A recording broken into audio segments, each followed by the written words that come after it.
सनितपुर जिल्लानि सिङाव थानाय बालाफारा बिबारबारि गामिनि मुंख्लं बिश्वजित बसुमतारी आरो फागुनि बसुमतारीनि असे फिसाज्ला मुङा सन्जय बसुमतारी।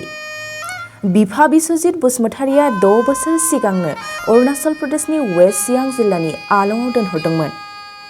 नाथाय दिनैसिम न'आव सौफैफिनासै सन्जय बसुमतारीया। मोनसे समाव न' फारसे फैदों होनना खौरां मोनदोंमोनब्लाबो नाथाय बिमा फागुनि बसुमतारीया लखिमपुराव बबेबा गंसे हटेलाव दं होनना फोरमायदों।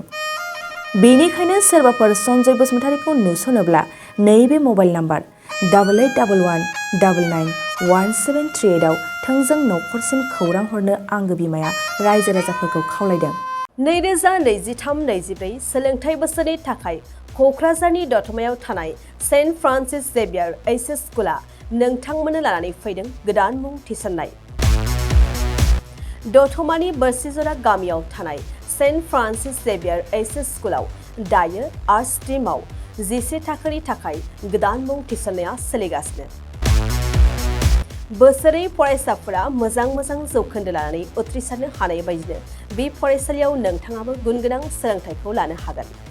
लोगोसेयैनो बे फरायसालियाव सोलोंथाइनि मोजां थासारिखौ बिथा खालामनानै हौवासा आरो हिन्जावसानि थाखाय आलादा हस्टेलनि खाबुबो दं। गोसो गोनां बिजाथि एबा फरायसाफोरा आर्ट्स स्ट्रीमाव 11 थाखोनि थाखाय मुंखौ सेन्ट फ्रान्सिस जेभियार एइचएस स्कुलाव थिसननो हागोन।